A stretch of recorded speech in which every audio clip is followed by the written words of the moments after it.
San Jose became the first California city to mandate booster shots for certain indoor events. Meanwhile, San Francisco updated requirements for people attending mega events in the city. The San Jose City Council approved a COVID booster mandate for both city employees and certain indoor events in a unanimous vote Tuesday evening. Now, people 12 and older attending events at city-owned facilities such as the SAP Center, Convention Center, or the Center for Performing Arts must show proof of a booster shot. This mandate will also apply to venue staff. The mandate takes effect on February 4th, according to Dolan Becker, interim deputy city manager. In San Francisco, the Department of Public Health made changes to mega event requirements that go into effect on Saturday, January 15th. The threshold for mega events will be lowered from 1,000 to 500 attendees for indoor and 10,000 to 5,000 attendees for outdoor events.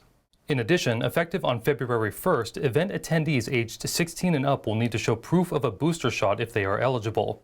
All staff are also required to show proof of up-to-date vaccination, including boosters, as soon as they are eligible. 3 men and 2 women are now in custody in the death of an off-duty LAPD officer who was shot and killed Monday. Los Angeles police officer Fernando Arroyos and his girlfriend were house hunting when 3 men tried to rob them. He told his girlfriend to run while he exchanged gunfire with the suspects. Arroyos was wounded and later died at the hospital. LA Police Chief Michael Moore said Arroyos was 27 years old and was only 3 years into a promising career. 4 people have been arrested but not yet charged as of Tuesday. 4 California district attorneys and families of fentanyl overdose victims raised awareness on Wednesday of the impacts the drug is having on their local areas. NTD's Jason Blair reports. On Wednesday, 4 California district attorneys, along with families of fentanyl poisoning victims, raised awareness of the impact the opiate is having in their local communities. We are doing everything we can conceivably do to raise the alarm that this is, in fact, an epidemic. Anne Marie Schubert, the Sacramento County DA, said that 2 milligrams of fentanyl can be fatal for most adults, which is about the size of 2 grains of salt. In her county, she reported 157 deaths from homicide with a gun compared to 198 fentanyl-related deaths during 2020 and 2021.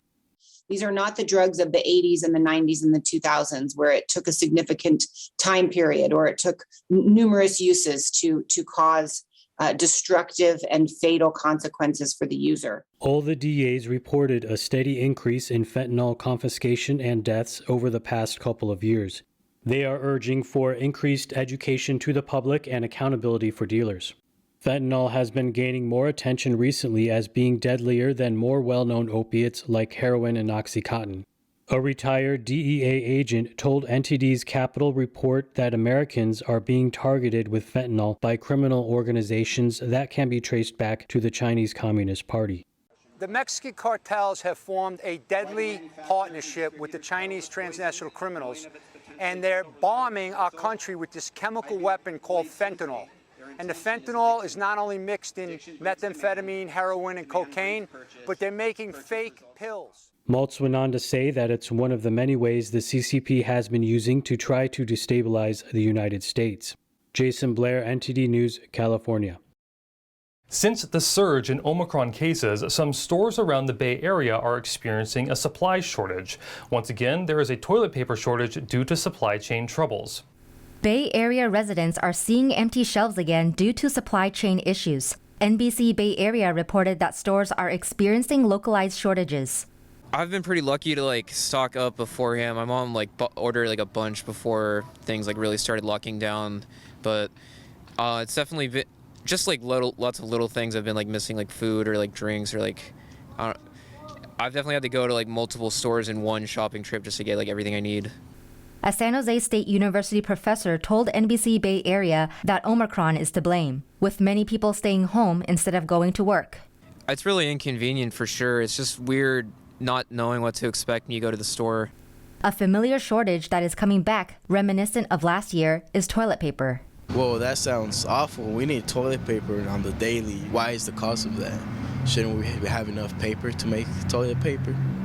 On Wednesday, NTD confirmed that the shortage is not widespread in the South Bay. Certain retailers, like Costco, are limiting products such as toilet paper to 1 package per person per day. Tesla and Elon Musk are criticizing a proposal to modify solar taxes. The state's Utilities Commission may vote this month on additional fees for owners of solar energy. We hear more from NTD's David Lamb. On December 13th, the California Public Utilities Commission, or CPUC, proposed a change that affects solar panel customers in order to balance the needs of the electric grid, the environment, and consumers. Tesla CEO Elon Musk, a major player in the solar industry, called the proposal a bizarre anti-environment move on Tuesday. The proposal would charge solar customers an $8 per kilowatt grid participation fee and make changes to the state's net metering program. Tesla says the proposal could add about $50 to $80 per month for solar customers. California's governor said after reviewing the draft proposal, there's still work to be done.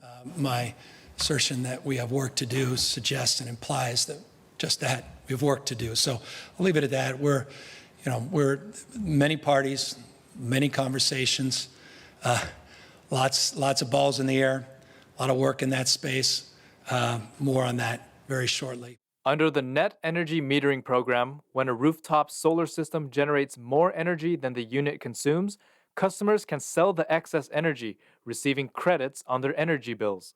Tesla says the value for bill credits would be reduced by 80%. Tesla created a webpage for customers to share their views on the proposal with the governor and CPUC. CPUC said the proposal will be on the January 27th meeting agenda for a vote. Tesla said that if adopted, the fees would be the highest solar fees in the country. David Lamb, NTD News, California. Shen's New York company wrapped up its last of 5 performances in San Francisco. Weekend tickets were nearly sold out. After the last few performances in San Francisco, Shen left audience members feeling inspired and hopeful. Very inspirational, very happy, very content. It's true, and it resonates that way. I get exposed to a great deal of trauma through stories of the folks that work for me. So for me to be able to come here, it was an opportunity to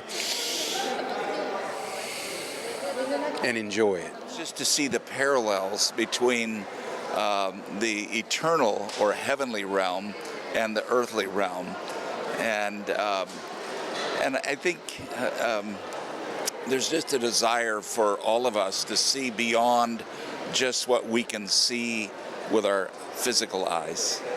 Shen Yun means the beauty of divine beings dancing. Like most of traditional Chinese culture, they draw inspiration from the heavens. Shen Yun's mission is to revive the ancient culture that was nearly destroyed or forgotten under decades of communist rule. We're living in a time of uncertainty, anxiety, and it's easy to get caught up in all of that noise and lose perspective. And I think, hope and being brought back to the divine and reminding folks or at least exposing folks who may not be conscious or conscientious of the divine, of how important it is to always remember where we come from. In understanding the divine, that can give you hope, and knowing that this too shall pass. We will get past this. I think all of us are struggling right now with culture and an attempt to change the culture and modernize it, and so I think that's a noble thing. I think there's a lot to learn from our histories and our cultures. Shen Yun will perform in Escondido from January 13th to 17th. NTD News, San Francisco.